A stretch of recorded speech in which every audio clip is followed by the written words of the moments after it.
The Bleacher Report app is your destination for sports.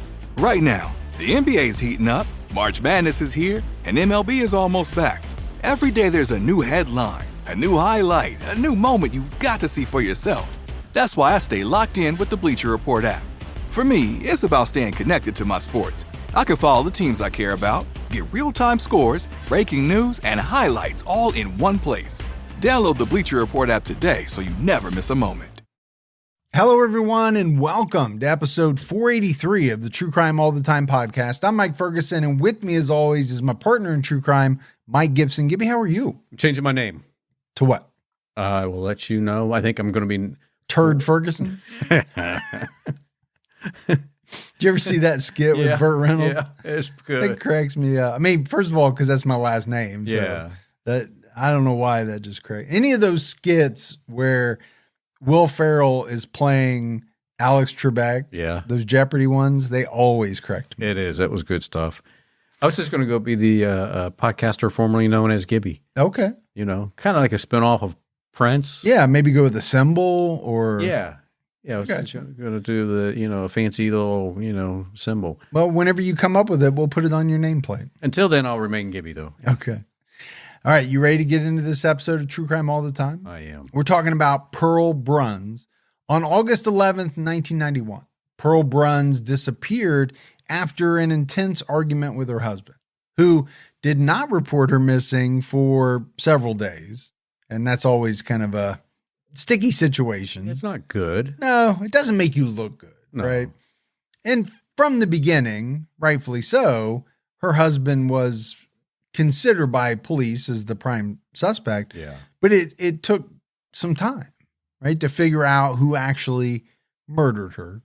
Pearl Ann Drown was born on December 14th, 1943 in Bidford, Maine.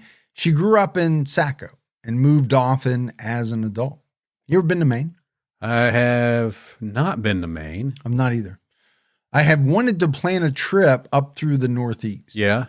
For a long time, but we just haven't done it. Go there when the leaves are changing colors. I don't care about no leaves. I want to get a lobster roll, some clam chowder, just try it. Okay. I'm more about the food. You know me. All right. Well, you should plan that trip one of these days. Yeah, we will. Yeah. We will. Pearl had 3 adult children, 2 daughters and a son from her previous marriages. In 1986, she married Bill Bruns and moved to South Portland, Maine. According to the Journal Tribune, it was Pearl's 6th marriage and Bill's 4th. Wow. That's a lot of marriages. I mean, that's 2 people who were looking for love multiple times. Yeah. And obviously, the situations that they were in didn't work out for one reason or another. I mean, that's... But they didn't give up. You'd have to say that. 6 times. My one aunt was married 5 times. And I was like, how do you do that? How do you do that? Well, you just stand up in front of a preacher or you go down to the clerk. Oh, you mean like, how do you do it emotionally? Yes. Or that's just I don't know. It seems like a lot. Yeah, I tell my wife all the time. Well, first of all, I tell her my next wife's not going to treat me like that. Yeah. That doesn't go over well. You say my next wife won't be like my current wife. No, but no, I've told her, I don't think I would get married again. Yeah. I really don't.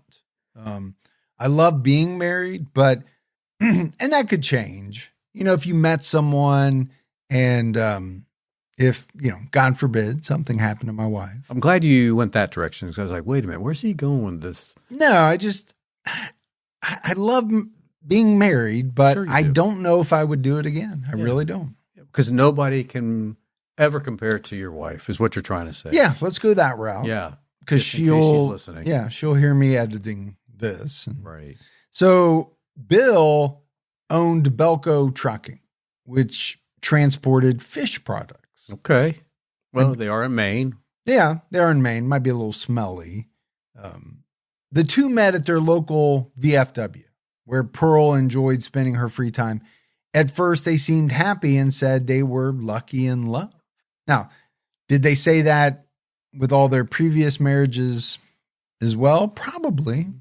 I'm assuming there's a good odds that they said at least 1 or 2 of those marriages. Yeah, I mean, I've said it before. Nobody goes into a marriage thinking, oh, no, this ain't going to work. Because why would you get married? That's true. Everybody's happy. And then there's a honeymoon period. Sometimes that lasts for a very long time. Yeah. Sometimes it doesn't, if you're a celebrity, it could be like 70 days. That's all those celebrity marriages last sometimes. There's potential that maybe it only lasts one night as a true honeymoon night. That's That's true. it. It's over. Especially if you don't know each other's names and you met in Vegas That's right. or something like that. For many years, Pearl worked as a certified nurse's assistant and activities director at the Elms residence home. Most recently, before her disappearance, she worked as a fish packer at Stinson Seafood in South Portland. All right. Well, someone's got to pack that fish. I mean, I get it, right? You just said they're in Maine. Yeah. Is there a lot of jobs that kind of revolve around the fishing industry? Maybe. Yeah. Maybe a lot of people make their livelihood in that way. But, I talked about this honeymoon period. I don't think it was all that long that their marriage started to deteriorate. According to Pearl's friend, Deanna Sir, they were constantly fighting. Pearl started drinking more and became depressed. She also told Deanna, per the Southern Maine Community College Beacon, "There's one thing I want you to know. If anything should ever happen to me, tell them Bill did it." It's always alarming. It is. And it's not the first case that we have talked about this, where someone has said, hey, if anything ever happens to me, my wife, my husband, my significant other most likely did it. Yeah. And my thought is always the same. If you think that way, what are you still doing in this relationship?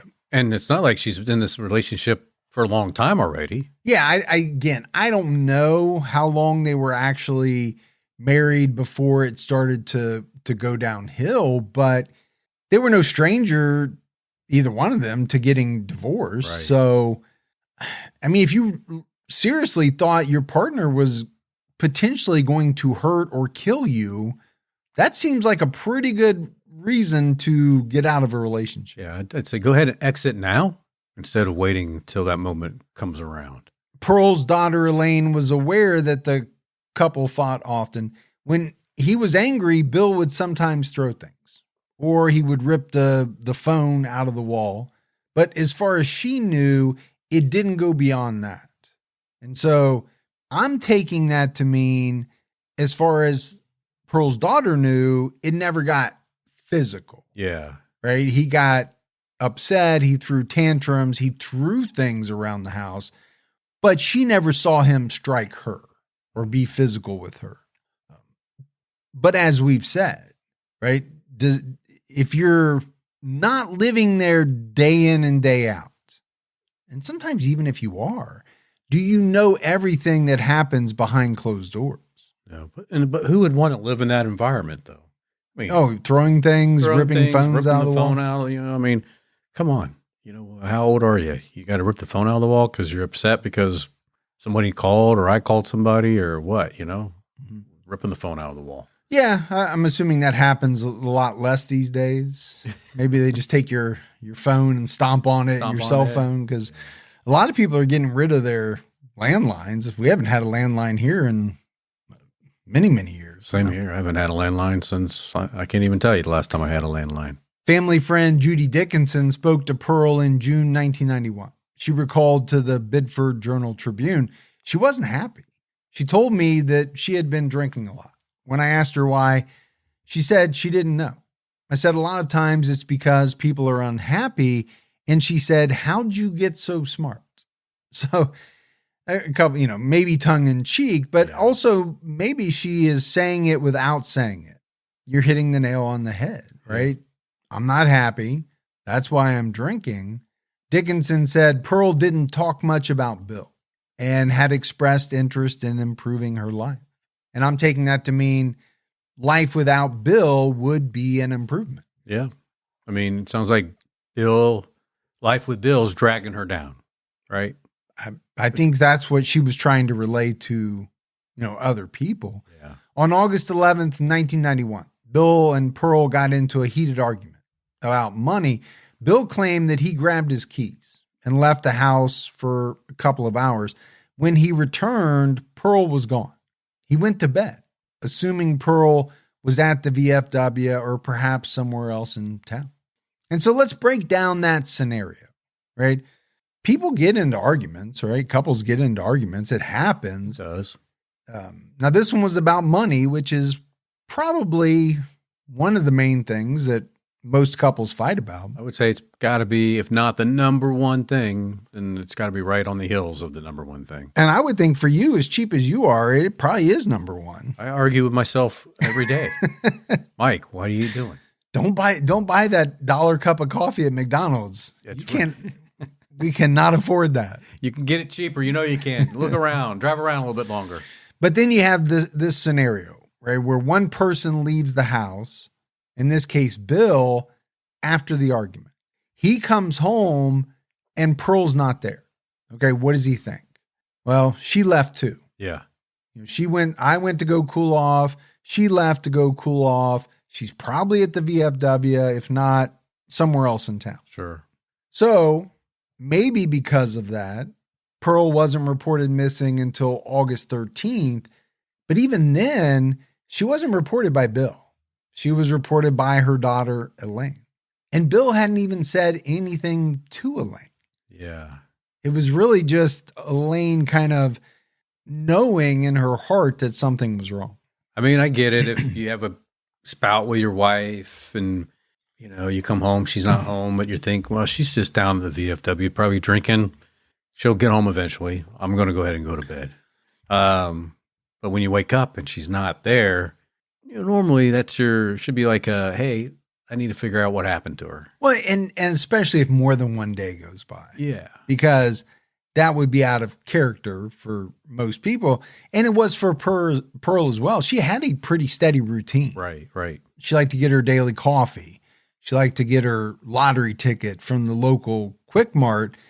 And she liked to drink at the VFW. So I think she was a regular there. She also talked to her daughter, Elaine, several times a day. But Elaine hadn't heard from her. And to me, these are all red flags.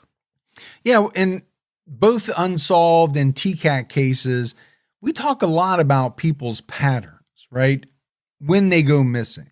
I think patterns really matter a lot because let's face it, most of us are, creatures of habit. We like our routines. We are. Yeah, I do the same thing every day. I get up, I have to make my coffee, start to drink my coffee before I do anything else. Yeah.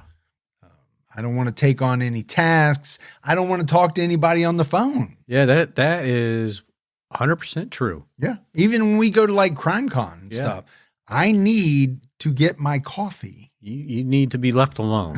Because I'm not fun. I'm not a good, nice person to be around until I get a little bit of pick-me-up, a little caffeine. Yeah. And then, at that point, you're just, all type of fun to be around. Oh, even then, I'm just so-so. Yeah. But, Elaine noticed something unusual when she went to the house to check on her mom. She told the Journal-Tribune, my mom used to buy a newspaper every morning. This was Tuesday, and the last paper in the house was from Sunday. Well, okay, that's a tell. That's a TT sign. Yeah, we all know what you mean. So, Elaine called the police, and Detective Linda Barker came to the house to talk to her. Detective Barker walked through the house and found all of Pearl's belongings, including her beloved Cadillac, still there. And again, something that always crops up in these cases. People seemingly leave, right? Or we would say disappear, but you don't know at that point. What makes it seem more likely than not that they just didn't willingly leave is that they leave a bunch of stuff behind that most people would take. Yeah. If they were just going to up and leave. Just doesn't make any sense. No. Now I can see a woman wanting to just get away from her husband. Yeah. But you don't call your daughter? My wife and her mom talk at least once a day, if not multiple times a day. Well, like you said, that's what they did. Multiple times throughout the day, they would have conversations. To go from that down to zero? Yeah. And you're going to leave and not take your car, this Cadillac that Right. she loved, I guess. Wasn't like it was a Ford Fiesta. No, things just, they just don't make sense. Right. Right. And when things don't make sense in a case, there's usually a reason why. Sure. And detectives are, they're not dumb. They can see all of that stuff as well. On the bedroom floor was a partially packed suitcase, which had a light amount of blood spatter on it. There was also light blood spatter on the bureau and sink. So, okay, what do we make of that? Sounds like maybe Pearl was in the process of packing to leave. Something happened because we got blood spatter. What does that mean? Right? I mean, we don't know what. That somebody was bloody. Or, Yeah, but we just don't know. Or had a wound. To the extent. Yeah, we don't know what the extent was. Hey, folks, if you want a different type of bank, a smarter bank, one that's built for you, you got to check out Chime. They offer things that most banks don't offer. There's no overdraft fees, no minimum balance fees, no monthly fees, period. They also have products like MyPay, which gives you access to up to $500 of your paycheck anytime. And you can also get paid up to 2 days early with direct deposit. They also have the Chime card. This is a new way to build credit history with your own money and get rewarded every single day. There's no annual fees, no interest, and no strings attached.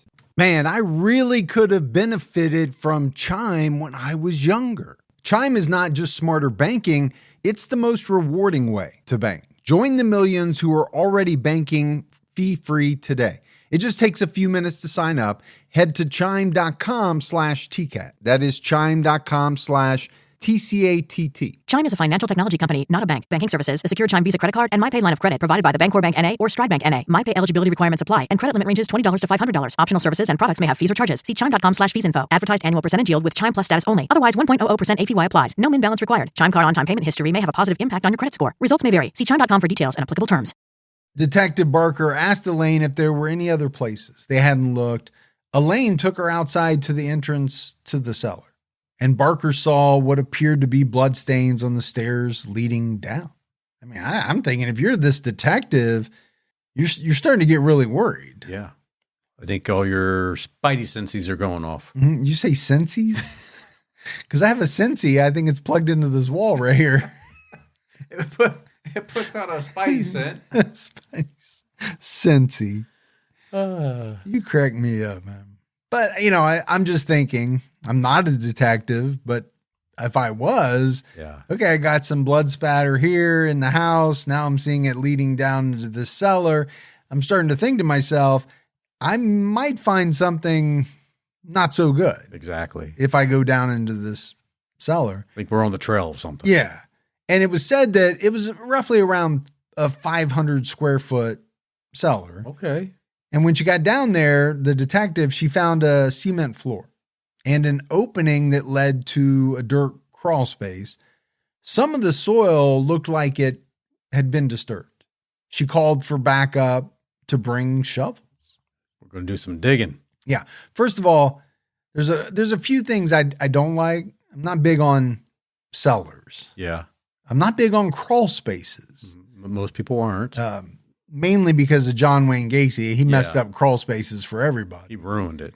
But, I don't know what this exactly looked like, but I'm picturing like scary movie type stuff here. Yeah. Like this is not, you're not walking down into someone's finished basement, right? You're walking into a cellar. When you say cellar, it kind of denotes a certain atmosphere. I'm picturing spider webs and... What's up with you and spiders today? Spidey Sensi? We got all kinds of stuff. So detectives got down there and they dug up the crawl space, but they didn't find anything. The South Portland police chief declined at the time to call in homicide investigators from the state police and declared Pearl a missing person. And it was the following day after all this happened that Bill finally reported his wife missing. Okay. Seems like a little bit late. It does. But I also want to go back and I'm like, okay, so the police chief doesn't want to call in homicide investigators. Yeah. Why? maybe it was the amount of blood spatter. They just didn't think it was significant enough to kind of lean homicide. Again, I don't know, but it doesn't seem good. Is it possible somebody cuts themselves? Yeah, absolutely. But most people don't just leave it there, or, you're dripping on a suitcase into the bathroom and then down in the cellar. Okay. That, again, it's not all adding up to me. Yeah, but for whatever reason, right, the police chief just didn't feel it was warranted enough to make that call. Yeah, I mean, there wasn't really much explanation as to why. Now, Bill explained that he waited because Pearl would sometimes leave home for 2 to 4 days at a time to stay with a relative, but she always came back. And he did admit that they had an argument before she went missing. Okay, I mean, if that's the case, I get it. If it's something that happened frequently, kind of surprised though that he wouldn't have said something to her daughter. Like, yeah, hey, Elaine. We got in one of those fights again. Your mom probably went to old Aunt Betsy's for a couple of days, and hopefully she'll be back soon. Yeah, I think he has to explain, right, why he didn't report his wife missing until a number of days later. That's going to be a question that detectives are going to ask him. Bill remained the primary suspect for Detective Linda Barker, but her superiors thought that Pearl ran off with an ex-husband. And she did have 5 of them. Well, that's... So I don't know which one they thought it was. Yeah. Now, they did think it was concerning that Pearl didn't tell her children, right, that she was leaving. And we touched on that, especially Elaine, because, I mean, a lot of the reporting did center around Elaine and their relationship, but she had other children as well.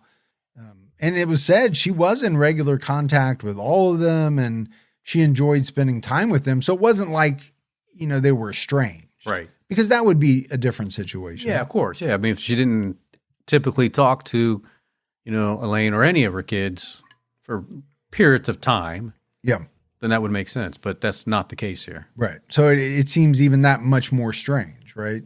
That she's not contacted any of them, even if she was going to do this thing where, as her husband said, go to a relative for a few days and stay, maybe decompress after the argument and come back. Yeah.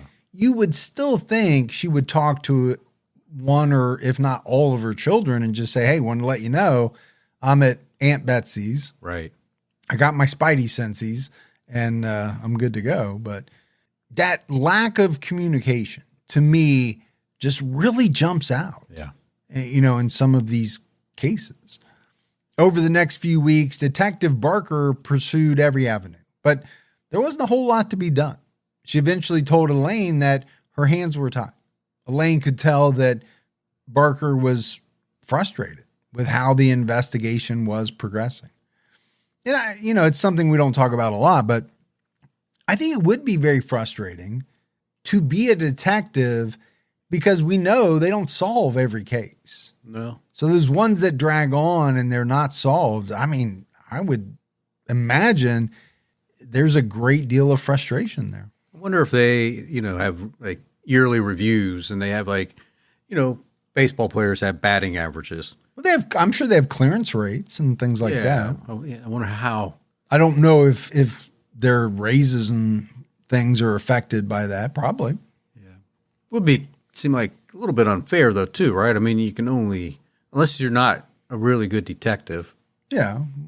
I mean, if it was 10% and everybody else's was 80, then we're going to have to let you go. I mean, you're not, all you're doing is sitting around eating donuts. You're not clearing any cases. But I do understand what you're saying. It's not like some jobs or a lot of jobs where you can get the job done. Right. There are some cases that just can't be solved. As we know, because we do many of them. Yeah. Detective Patrick Lehan also believed that Bill was the suspect. Lieutenant Detective Michael Harriman agreed that Bill was matter of fact when answering questions when the detectives expressed their worry that things had gotten out of hand and something happened to Pearl, Bill maintained that he would not hurt his wife. Okay, well, what's he going to say?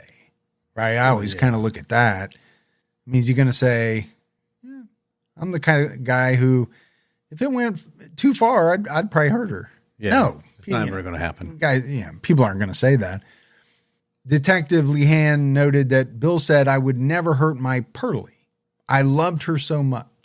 And that's when he began to question his use of, past tense. That's a little strange to say. It is. And I think some people trip themselves up with that. Right. Right. Present tense, past tense. We don't know at this point what has happened to Pearl. Bill says he doesn't know. He didn't hurt her.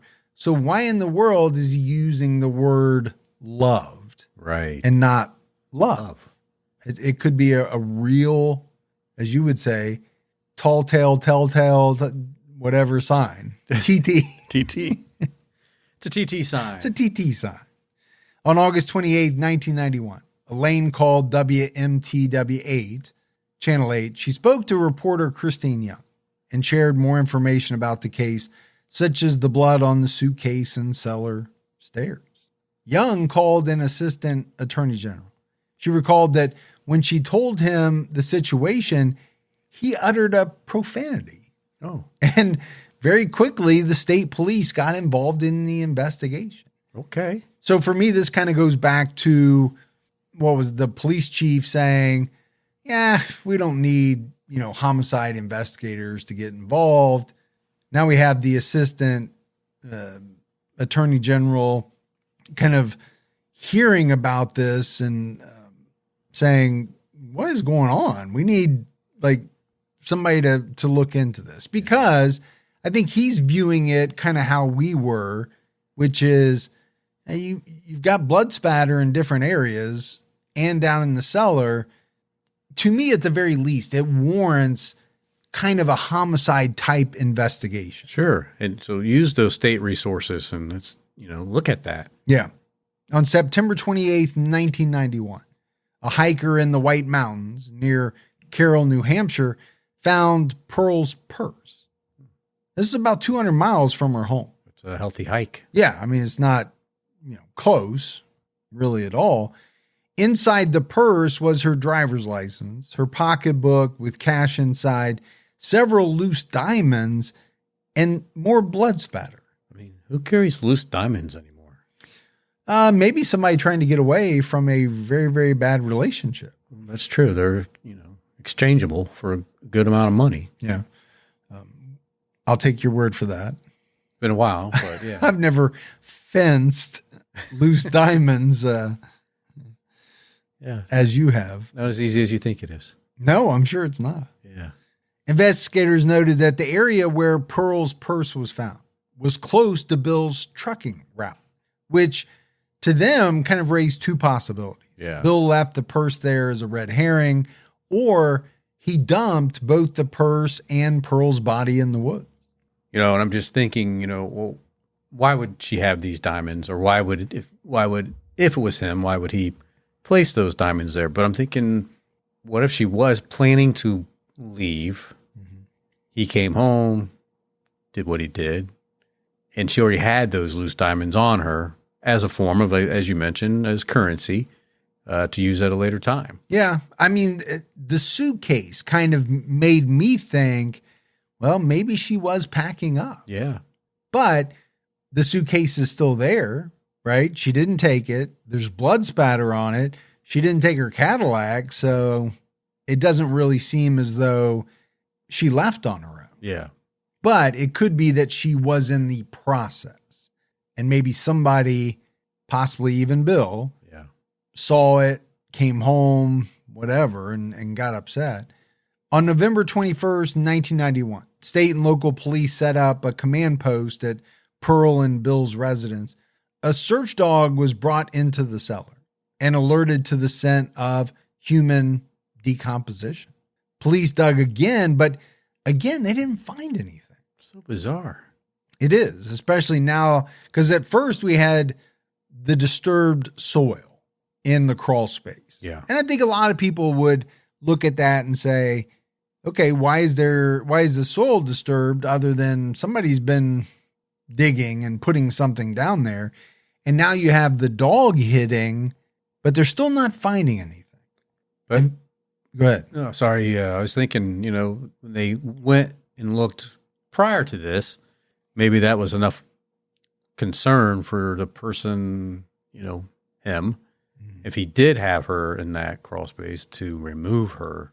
Yeah, and that's exactly what investigators started to believe, right? That perhaps Bill had hidden her body in the cellar initially, but then decided to move it. Detectives brought Bill in for questioning, but he maintained his story that Pearl was gone when he arrived home, and he never noticed any blood in the house.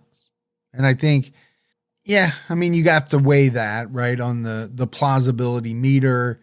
Did he not go into that room? Did he not go into that bathroom? Because most people are going to see that stuff. Sure they are.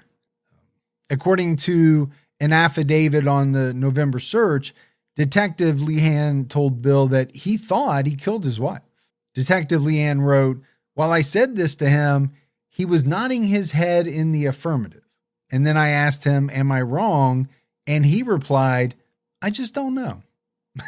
Which is, to me, one of the strangest replies to that question that someone could ever have. It really is. First, now I get it. Some people just nod their head when other people are talking. Yeah. Even if it's like something that they're not agreeing to, it's just maybe a habit. Like acknowledging what you're saying. Yes. Yeah. But when, if you're a detective, right, and you bring me in, you're questioning me, Right. and you say, "I think you killed your wife." Am I right? And what do I say? No, hell no, you're not right. Exactly. I didn't do anything to my wife. I would never hurt my wife. What I wouldn't say is, I don't know. That doesn't make any sense to say that. I mean, I don't expect people to admit to it because most people don't. But this "I don't know" type of answer is like, how could you not know? You either killed your wife, did something to your wife, or you didn't. It's like saying no contest in front of the judge, right? Do you plead innocent, guilty? No contest. You figure it out. What do you think? No, doesn't no contest mean you're guilty? Well, I guess. I mean, I don't know.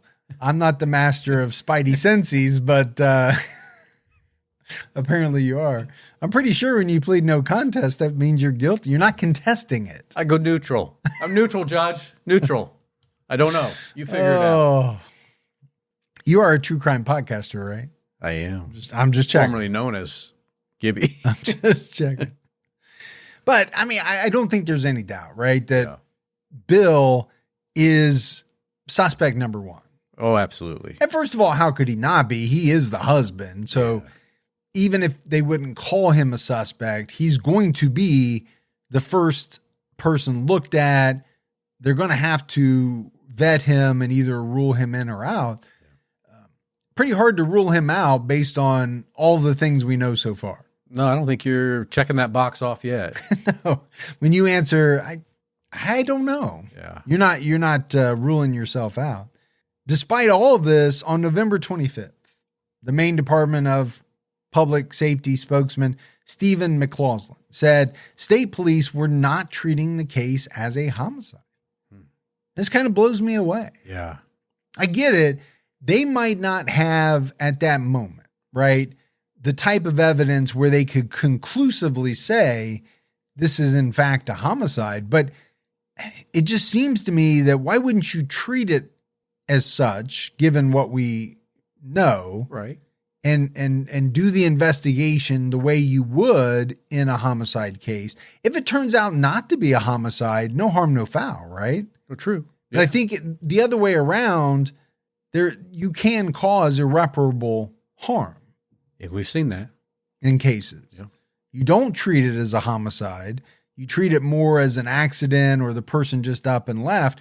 Later on, years down the road, it turns out it was a homicide, but you have less to work with because you didn't do all the things you would have normally. Yeah.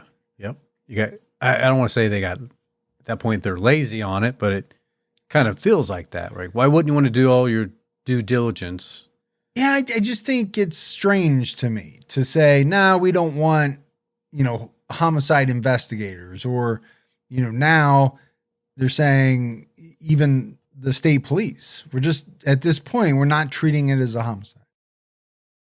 Also on the 25th, New Hampshire state troopers brought a search dog to the hiking trail where Pearl's purse was found, but discovered nothing.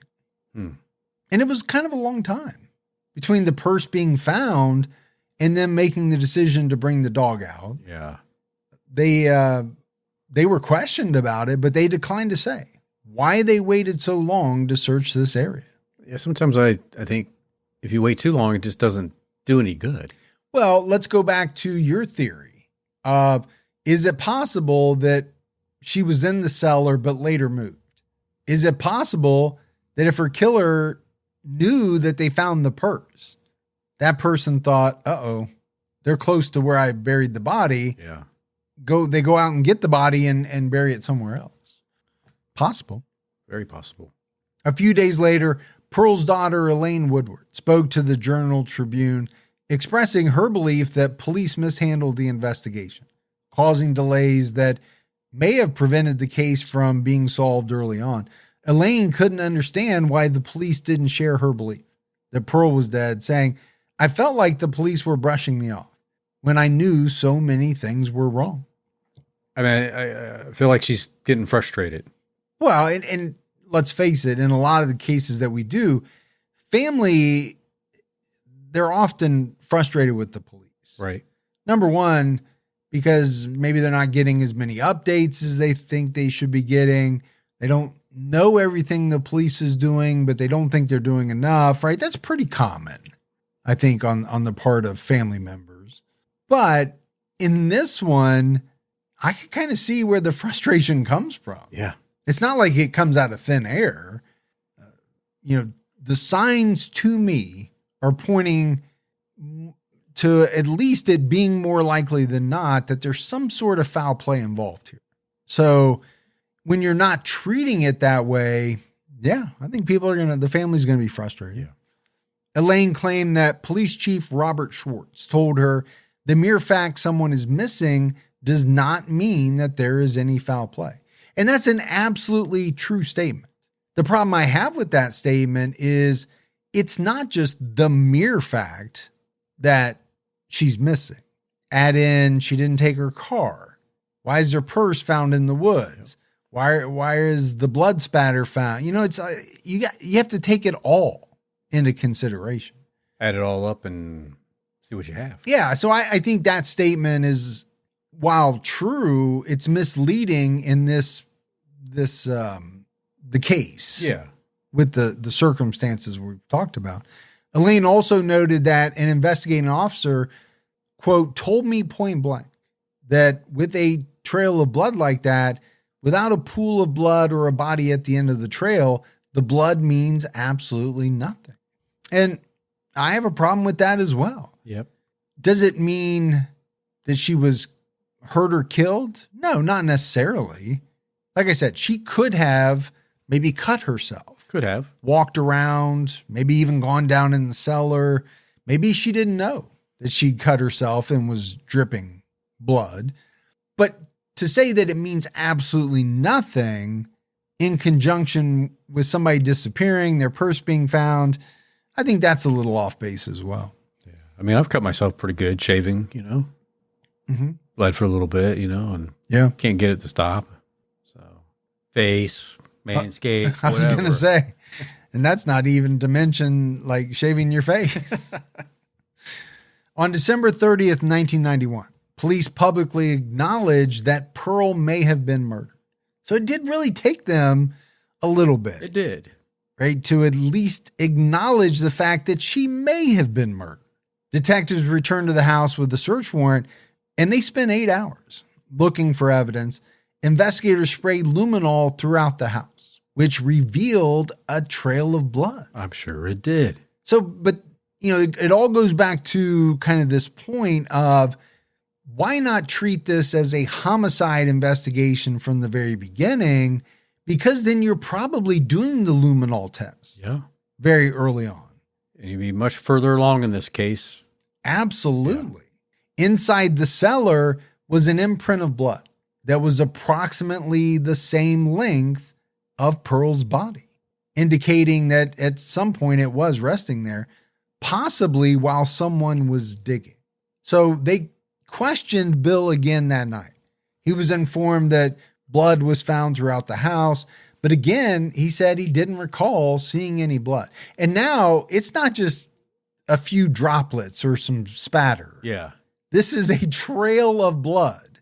So you either didn't go anywhere near where this trail was, or you're just oblivious, or you're lying. Yeah. There's really only about 3 different scenarios in play here. He maintained that on August 11th, he left to get dinner, and Pearl didn't want to go. He went to Dunkin' Donuts and then came home. Pearl wasn't there when he returned. He insisted he didn't know what happened to her. Now, I love Dunkin' Donuts as much as the next person, but I don't normally eat dinner at Dunkin'. No. They have like dinner? I think donuts. I mean, I know they make a bunch of different specialty drinks because that's what my kids are always going there for, specialty coffee drinks. Obviously, they have donuts. I think they might have like maybe some Danish for type of sandwiches or something like that. I would think if they have sandwiches, it's probably breakfast sandwiches. But I think so too. It just doesn't seem like a dinner spot. But hey, maybe, he wanted donuts for dinner. More power to him. I always went to Dunkin' to get those little donut holes. Mm-hmm. That's what I went there for. That's it. You're a donut hole guy? Yeah. I'm more of a Krispy Kremer. Are you? If I can get them. Yeah. With the light on, there ain't nothing better. I like the ones that you can just, pick up that bowl and just pop it in your mouth and go. Good. You're heading down a really... I was worried there. Yeah. I think everybody knows. I'm going to leave it alone. I like the chocolate glazed donut too. That's where you lost me. Now, you and my wife, 2 peas in a pod. But yeah. I'm a glazed. I don't like chocolate as much as most people do. I mean, I like the glaze, but I really love the... Like even chocolate cake. It's not my favorite. No, I would rather have like a vanilla or... Yeah. How about pie? Like you a pie guy? I do like pie. Yeah. Not chocolate pie.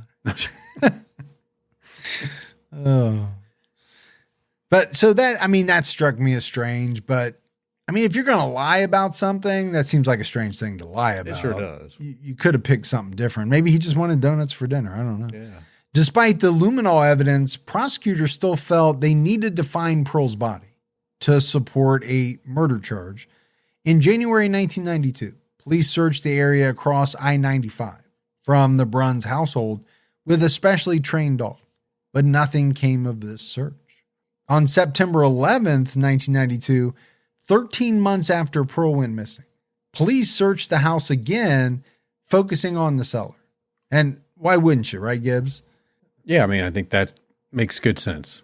That something happened in that cellar. Yeah. I don't know exactly what it was. It's a reoccurring place to visit. Well, I thought about that when there was blood spatter. Yeah. Now we find out that there was blood the length of her body as though she had been resting there at some point, most likely while someone was digging a hole to put her into. Yeah, and the dog hit there too, right? Yeah. So. And the dog hit there. But this time, investigators brought in a geophysicist who used ground penetrating radar, and they detected an anomaly in the crawl space. And that ground penetrating radar is used quite a bit. This technology, though, fascinates. Sure is. Technology in general, but especially as it relates to the world of true crime and cases.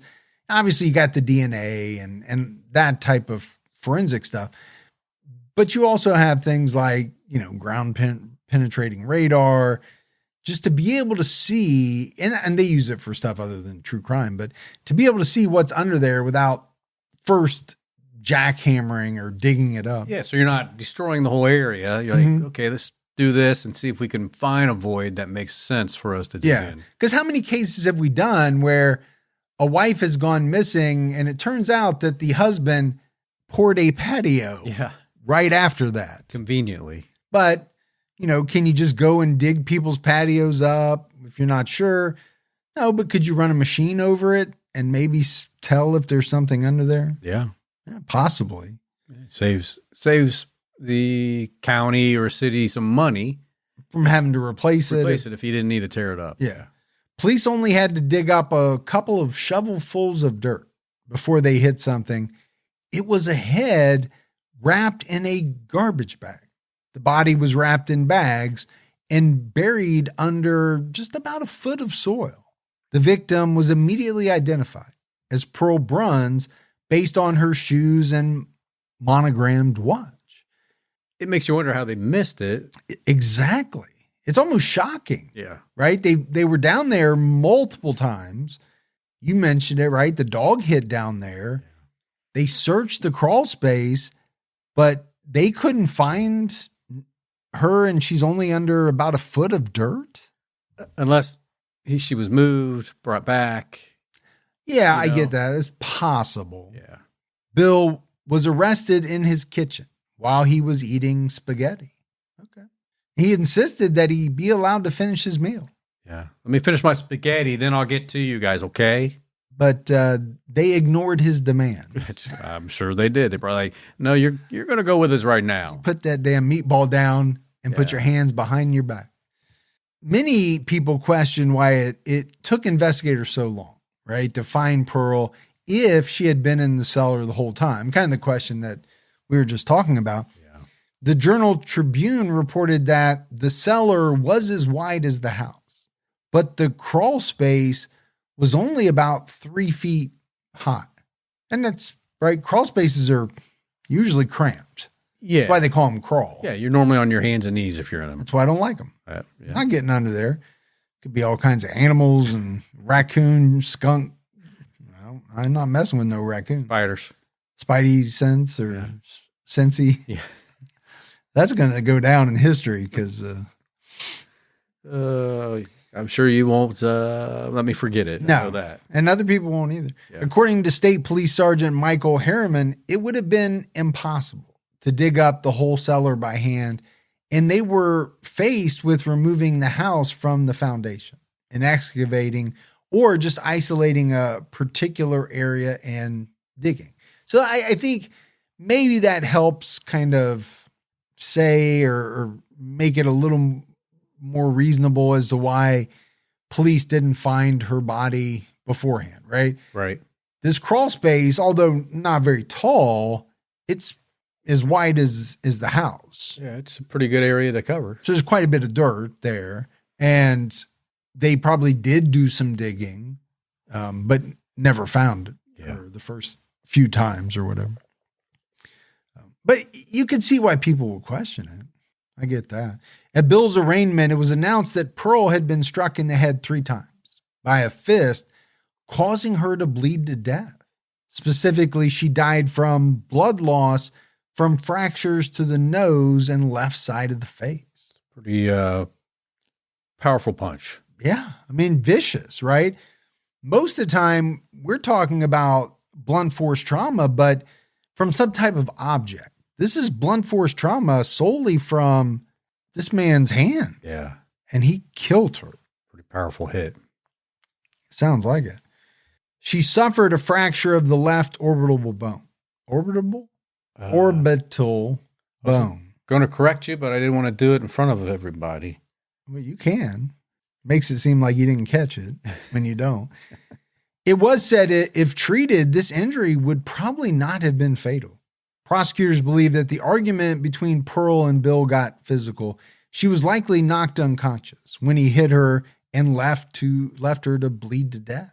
Medical records also showed that Pearl had been recently diagnosed with terminal cancer, and she actually had less than 6 months to live. Really? Police Chief Robert Schwartz defended the investigation and said his department, quote, did everything possible. However, 2 state police investigators said the first observations of bloodstains at the home could have intensified suspicions earlier in the case. And I don't know how someone couldn't agree with that. You've got bloodstains. Maybe we should treat this as a homicide investigation. Yeah, that's kind of burnt you this whole episode. It has. You know? It has, because we've seen it so often. why not err on that side? Because for me, there's really no downside other than more work. But if you go the other way, there are ramifications. Yeah. Negative that's true. ramifications. Schwartz noted that a detective was assigned to the case full time before state police took over in the late fall. And the blood found in the home was a couple of blood drippings. That's all. So you got two sides to the story. Sure.